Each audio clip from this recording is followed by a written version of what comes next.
Welcome to our YouTube channel CITS and ITA study point. दोस्तों, जैसा कि हम पिछले वीडियो में साइंस से संबंधित कुछ महत्वपूर्ण बातें किए हुए थे, जो कि एग्जाम के पॉइंट ऑफ व्यू से देखा जाए बहुत ही इंपॉर्टेंट है वो।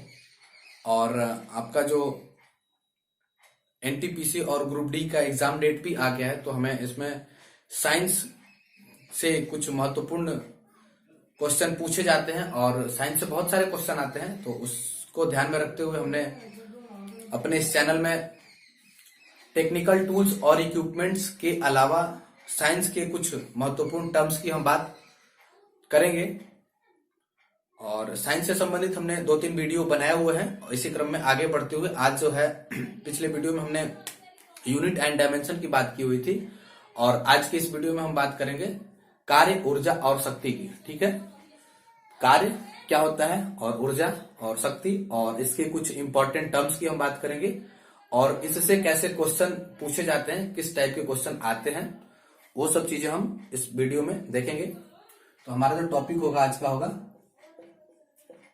कार्य, ऊर्जा और शक्ति।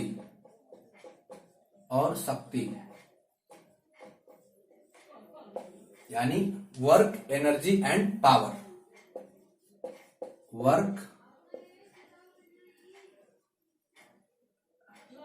Energy and power. Work, energy and power हमारा आज का टॉपिक होगा। और इसमें हम सबसे पहले कार्य की बात करेंगे। कार्य क्या होता है, कार्य क्या होता है, और कार्य से इंपॉर्टेंट टर्म्स जो होते हैं उन सब चीजों के बारे में हम बात करेंगे। तो सबसे पहले बात आती है कार्य। तो कार्य जो होता है बल और विस्थापन का जो है अदिश गुणनफल होता है कार्य। अदिश क्या होता है, तो आगे हम सदिश और अदिश राशि के बारे में भी पढ़ेंगे। तो अभी बात करते हैं कार्य की। तो कार्य जो होता है वह बल और विस्थापन का जो है अदिश गुणनफल होता है, और सदिश और अदिश के बारे में भी हम आगे पढ़ेंगे। यदि आपको पता है तब तो ठीक, नहीं तो आगे भी हम सदिश राशि और अदिश राशि के बारे में पढ़ेंगे। तो कार्य जो होता है वो कार्य बराबर होता है बल और बल गुणे विस्थापन होता है। ये सूत्र होता है, कार्य बराबर होता है बल गुणे विस्थापन। ये जो है बल और विस्थापन, ये इसका अदिश गुणनफल जो होता है वह कार्य होता है। बल और विस्थापन का अदिश गुणनफल कार्य होता है। इसको हम लिखते हैं W बराबर वर्क बराबर लिखते हैं, बल को लिखते हैं F इंटू S, W बराबर FS। और अदिश गुणनफल की हम बात करें तो इसको ये भी लिखते हैं हम कि W बराबर FS cos थीटा। ये cos थीटा क्यों होता है, ये cos थीटा इसलिए होता है क्योंकि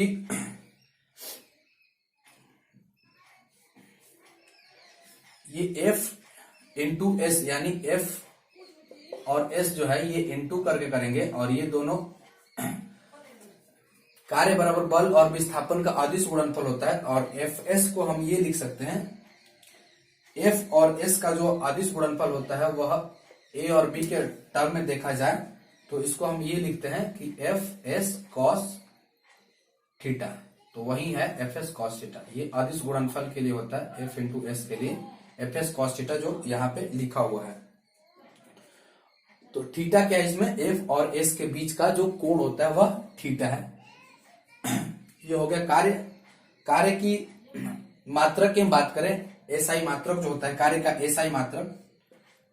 SI मात्रक जो होता है वह होता है kg मीटर पर सेकेंड स्क्वायर। kg मीटर पर सेकेंड स्क्वायर ये होता है इसका मात्रक। kg मीटर पर सेकेंड स्क्वायर होता है कार्य का मात्रक।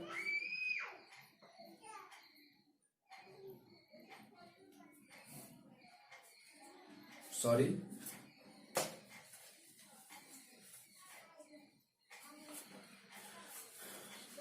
कार्य की मात्रा की हम बात करें तो W बराबर एफ एस कॉस थीटा होता है। एफ के लिए होता है केजी मीटर पर सेकंड स्क्वायर और एस के लिए होता है मीटर। तो ये हो जाएगा केजी मीटर स्क्वायर पर सेकंड स्क्वायर।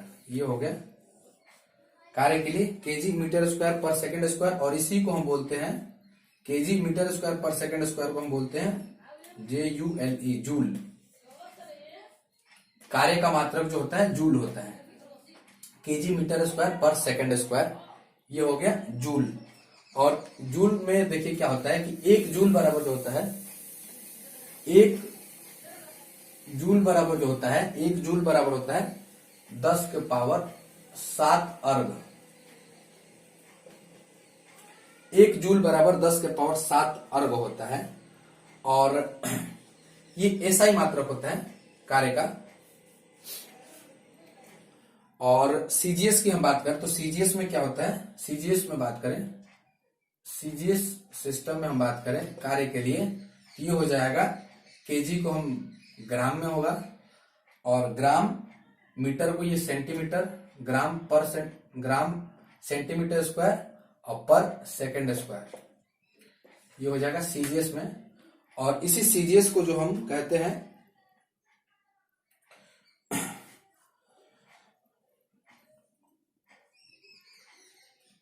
जूल हो गया, ये अर्ग हो गया, और ये सीजीएस में इसका मात्रक हो गया। और यह जो है यह एक अदिश राशि है। सीजीएस में जो मात्रक होता है 1 जूल बराबर 10 के पावर 7 अर्ग, ये ग्राम सीजीएस के लिए होता है। और यह जो है यह एक अदिश राशि है।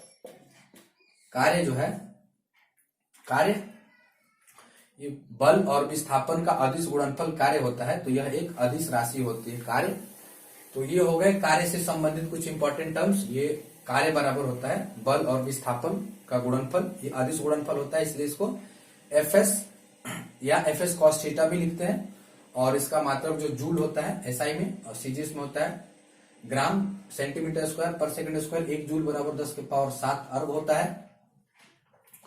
और कुछ इंपॉर्टेंट टर्म्स की हम बात करें कार्य से संबंधित, कि कार्य कब कहा जा सकता है कि कार्य किया गया या नहीं किया गया, कब कार्य धनात्मक होता है, कब कार्य ऋणात्मक होता है। कार्य से संबंधित कुछ इंपॉर्टेंट टर्म्स जो कि एग्जाम के पॉइंट ऑफ व्यू से देखा जाए तो बहुत इंपॉर्टेंट होता है, और इससे क्वेश्चन पूछे जाते हैं। यदि प्रीवियस ईयर का एनटीपीसी या ग्रुप डी का क्वेश्चन या कोई भी साइंस का आप क्वेश्चन देखेंगे तो उसमें देखिए कैसे क्वेश्चन पूछे जाते हैं। आप वो क्वेश्चन जब पढ़ेंगे और ये अभी जो हम टर्म्स बताएंगे तो ये आपको बिल्कुल समझ में आएगा। सबसे पहले बात आती है, एग्जाम्पल हम देखेंगे कब कार्य हुआ या नहीं हुआ, कार्य की स्थिति कब होगी या नहीं होगी, ये हम अब देखेंगे आगे। तो देखिए सबसे पहले बात क्या आती है कि कार्य कब कहा जा सकता है कि कार्य हुआ या नहीं हुआ। तो उसमें पहला जो पॉइंट है, यदि कोई व्यक्ति अपने सर पे कोई बोझ लिया हुआ है, कोई व्यक्ति अपने सर पे कोई बोझ लिया हुआ है और बोझ ले करके और वो जो है क्षैतिज दिशा में चल रहा है, तो किए गए कार्य का मान 0 होगा। यानी कोई व्यक्ति है और यह जो है बोझा लिया हुआ है अपने सर पे बोझा लिया हुआ है, यहाँ पे मान लो कुछ बोझा लिया हुआ है, और ये व्यक्ति जो है क्षैतिज रेखा में चल रहा है, यानी यहां से ये इस दिशा में चल रहा है।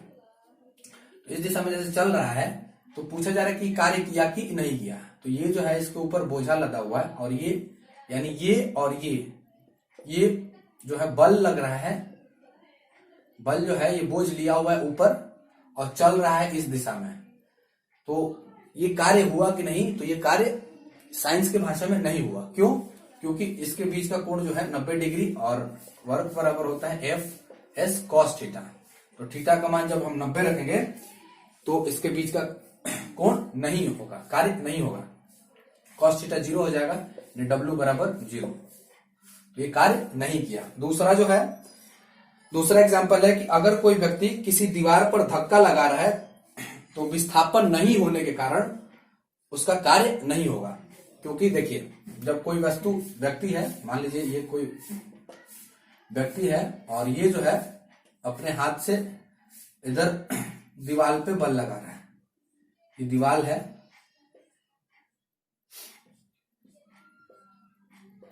दीवार पे सपोज बल लगा रहा है, समझ लीजिए ये इस तरीके का दीवार है और ये दीवार पे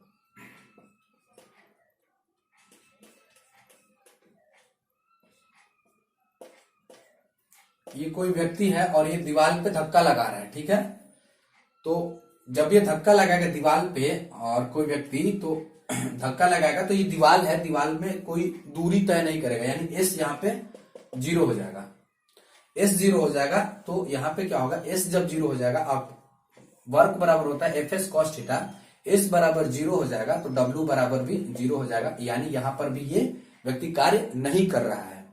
यहाँ पे क्यों नहीं कार्य कर रहा है, क्योंकि यहाँ पे दूरी तय नहीं कर रहा है। यानी कोई व्यक्ति दीवार पे बल लगाएगा तो दूरी नहीं होगा, डिस्टेंस नहीं होगा, एस नहीं होगा, तो ये डब्ल्यू बराबर भी 0 ही होगा, यानी कार्य नहीं किया गया। फिर आगे नेक्स्ट है, तीसरा पॉइंट क्या है कि 50 केजी का बोझ लेकर अगर कोई व्यक्ति कई वर्षों तक भी खड़ा रहता है, सपोज मान लीजिए मैं हूं और मैं अपने सर पे बोझ लेके यहीं पे खड़ा हूं स्थिर, चाहे कितने भी दिन से खड़ा हूं, 1 दिन 2 दिन 5 दिन, कितने भी दिन से खड़ा हूं, तो ये साइंस की भाषा में कार्य नहीं होगा। ये कार्य नहीं होगा, क्यों नहीं होगा, क्योंकि हम स्थिर हैं, यहीं के यहीं हैं। कोई एस जो है यहाँ पे एफ एस कॉस थीटा जो होता है, एफ बल तो है कि मतलब मैं कुछ लिया हूं, लेकिन एस जो है वह 0 है, कहीं नहीं जा रहा हूं, बस यहीं के यहीं हूं, 1 दिन 2 दिन 5 दिन 10 दिन, तो यहाँ पे कार्य नहीं होगा साइंस की भाषा में। और चौथा जो पॉइंट है वह है कि कोई व्यक्ति इमारत पर चढ़कर उतर जाता है, जैसे मैं यहां से यहां गया और फिर यहां से यहां आया, तो ये जो दूरी है यहां गया और फिर यहां आया, यानी चढ़ के उतर गया, तो ये यहां गया फिर यहां आ गया, यानी यहाँ पे तो फिर 0, एस बराबर 0 हो गया, तो ये भी कार्य नहीं होगा। कोई व्यक्ति इमारत पे चढ़ता है और फिर उतर जाता है, तो जब एस 0 हो गया यहां पर भी, तो कार्य भी 0 हो जाएगा। ठीक, ये सब पॉइंट हमेशा याद रखना है। और इसमें कार्य जो है धनात्मक और ऋणात्मक की बात करें तो जो कॉस थीटा है, कॉस थीटा यदि प्लस में है तो कार्य धनात्मक, और कॉस थीटा माइनस में है, कॉस थीटा जो है यह 1 से बड़ा है, प्लस में है, और ये माइनस में है, तो जब ये प्लस में होगा तो धनात्मक और माइनस में होगा तो ये ऋणात्मक होगा। और आगे जो है कुछ इंपॉर्टेंट टर्म्स जो है कि किसी बल द्वारा सर्वाधिक कार्य बराबर होता है जब विस्थापन बल की दिशा में होती है। बल जो है, बल के द्वारा सर्वाधिक कार्य कब होता है, जब बल के द्वारा सर्वाधिक कार्य तब होता है जब उसका विस्थापन जो है वह बल की दिशा में होती है। बल पे सर्वाधिक कार्य तब होगा जब उसका विस्थापन बल के दिशा में ही होगा। ये सब कुछ नोट पॉइंट है, इसको आप अच्छे से समझेंगे। आगे है, देखिए इस पे क्वेश्चन कैसे आ रहा है। जैसे कोई वस्तु है और उस पर 10 न्यूटन का बल लगा है और क्षैतिज के साथ वह 30 डिग्री का कोण बनाता है, तो हमें W बराबर मालूम है एफ एस कॉस थीटा। ठीक, ये वर्क बराबर होता है बल और विस्थापन का, ये अदिश गुणनफल होता है एफ एस कॉस थीटा। ठीक, और क्वेश्चन है कि कोई वस्तु है जिसपे 10 न्यूटन का बल लग रहा है, यानी एफ का मान जो है, एफ बराबर जो है 10 न्यूटन है, और यह जो है क्षैतिज के साथ 30 डिग्री का कोण बना रहा है, यानी थीटा बराबर हो गया 30 डिग्री, और इसका विस्थापन जो है वो भी 10 मीटर ही है। विस्थापन यानी एस जो है वो भी 10 मीटर है, 10 मीटर है। ठीक, तो कार्य क्या होगा इसका, W का मान हमें बताना है, W बराबर क्या होगा, तो W बराबर एफ एस कॉस थीटा हो, और ये तीनों मान इसमें रखेंगे तो ये W निकल के आ जाएगा। तो F की जगह पे लिखेंगे हम 10, कार्य बराबर हो जाएगा ये 10 न्यूटन, और इंटू एस बराबर हो जाएगा 10 और कॉस थीटा यानी कॉस 30 डिग्री। कॉस 30 डिग्री की जब हम बात करेंगे तो कॉस 30 का मान होता है, कॉस 30 का मान होता है √3/2। ठीक, यहां पे रखेंगे तो ये हो जाएगा √3/2, ये 10 गुने 10 गुने √3/2 और ये 2 से ये हो जाएगा 5 दूना 10 यानी 5×50 √3 ये हो जाएगा W बराबर 50 √3। और ये 50 √3 क्या होगा? तो कार्य का जो है एसआई मात्रक जूल होता है। 50 √3 जूल ये है कार्य का मात्रक। ये इसका सही जवाब होगा। दूसरा है आगे कि यदि कोई वस्तु 10 न्यूटन का बल, देखिए आगे जो क्वेश्चन है ये सेम इसी फॉर्मूला पे होगा। अगला क्वेश्चन क्या है? W बराबर FS cos थीटा होता है, ये हमेशा याद रखिएगा।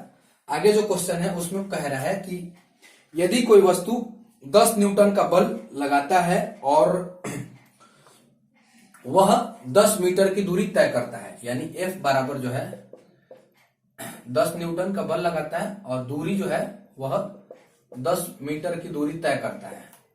लेकिन इसमें क्या है कि यदि कोई वस्तु 10 न्यूटन का बल लगाता है और वह वस्तु बल की दिशा में 10 मीटर की दूरी तय करता है, यानी जिधर ये बल लगा रहा है, सपोज ये वस्तु है और यह जो है 10 न्यूटन का है, F बराबर यहां 10 न्यूटन है, और यह जो है बल की दिशा में यानी इसी दिशा में 10 मीटर की दूरी भी तय किया, यानी इधर ही दूरी तय किया, 10 मीटर की दूरी तय किया, तो इसके द्वारा किया गया कार्य क्या होगा? यानी बल जो है, बल लग रहा है और उसी दिशा में दूरी भी तय कर रहा है, तो यहाँ पे cos थीटा का मान जो है 0 डिग्री हो जाएगा, क्योंकि ये जो है इसी दिशा में है, एक ही, यानी 180 डिग्री का कोण बना रहा है, तो 180 यानी थीटा का मान 0 डिग्री हो जाएगा। तो फिर ये वैल्यू जब इसमें हम रखेंगे तो देखिए यहाँ क्या होगा, W बराबर हो जाएगा FS cos थीटा, W बराबर F का मान हो गया 10, S का मान भी 10 और cos 0 डिग्री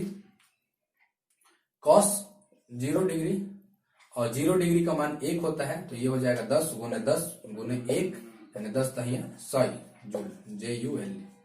W बराबर हो जाएगा 100 जूल। यहाँ पे cos थीटा का मान 0 होगा और 0 का मान 1 होता है, तो W बराबर हो जाएगा 100 जूल।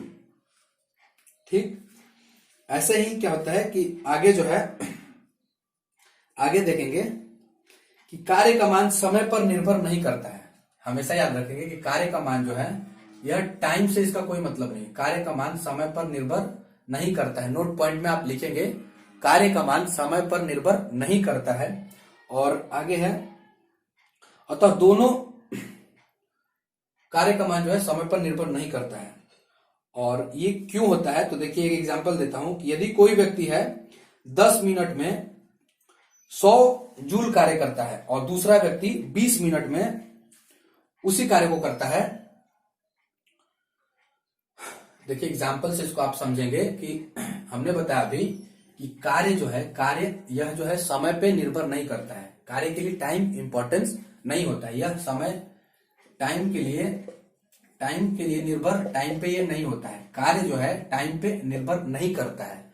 इसको हम एक एग्जांपल के थ्रू बता रहे हैं आपको, सुनिएगा, अच्छे से समझेंगे कि एक व्यक्ति है वह 10 मिनट में 100 जूल कार्य करता है। एक व्यक्ति है वह 10 मिनट में कार्य करता है 100 जूल, ठीक है। और वही व्यक्ति, दूसरा जो व्यक्ति है वह 20 मिनट में वही कार्य करता है, 20 मिनट में वही कार्य करता है। ये 10 मिनट में कार्य किया और ये 20 मिनट में कार्य किया। कार्य तो वही है ना, टाइम का कोई मतलब ही नहीं है, टाइम का कोई मतलब नहीं होता है कार्य के लिए। तो किसके द्वारा कार्य महत्तम होगा? कह रहा है कि कोई व्यक्ति जो है 10 मिनट में कार्य करता है 100 जूल और कोई व्यक्ति 20 मिनट में कार्य करता है 100 जूल, तो किसके द्वारा कार्य महत्तम यानी अधिकतम होगा? तो इसका जवाब होगा कि कार्य के लिए जो है टाइम का कोई मतलब नहीं होता है। यह जो है दोनों व्यक्ति द्वारा किया गया कार्य समान होगा, दोनों व्यक्ति समान कार्य करेंगे, इसमें टाइम का कोई मतलब नहीं होता है। तो ये हो गया कुछ कार्य से इंपॉर्टेंट बात, जिसमें हमने आपको इस वीडियो में बताया कि कार्य क्या होता है, कार्य का सूत्र क्या होता है और कार्य जो है इसका विमीय सूत्र क्या होता है। विमीय सूत्र हमने पिछले वीडियो में बताया था, इसका एसआई मात्रक हमने बताया। एसआई मात्रक और सीजीएस में भी बताया 1 जूल बराबर 10⁻7 अर्ग होते हैं सीजीएस, और एसआई में बताया। और इसका जो है मात्रक बताया, मात्रक से आप वो क्या बोलते हैं विमीय सूत्र निकाल सकते हैं। उसके बाद हमने कुछ इंपॉर्टेंट टर्म्स बताया कार्य से, कि कब कार्य की स्थिति सही होती है, कब कार्य किया जाता है, कब कार्य नहीं कहा जा सकता है कि कार्य हुआ या नहीं हुआ। और उसको समझाने के लिए हमने 1-2 एग्जाम्पल भी बताया आपको। तो उम्मीद करते हैं कि जो भी हमने बताया वो आपको अच्छे लगे होंगे। यदि अच्छे लगते हैं तो आप अपने दोस्तों में शेयर करेंगे, और यदि आप हमारे चैनल पर नए हैं तो चैनल को सब्सक्राइब करेंगे और साथ ही साथ बेल आइकन भी प्रेस करेंगे। मिलते हैं अगले वीडियो में। अगले वीडियो में जो है आज हमने कार्य के बारे में पढ़ा, और आगे जो है ऊर्जा के बारे में पढ़ेंगे, उसके बाद शक्ति के बारे में पढ़ेंगे। इसी क्रम में मैं धीरे धीरे साइंस के जो इंपॉर्टेंट टर्म्स हैं वो सब इस वीडियो में डिस्कस करूंगा इस चैनल पे। तो मिलते हैं अगले वीडियो में, तब तक के लिए धन्यवाद। आपका दिन शुभ हो।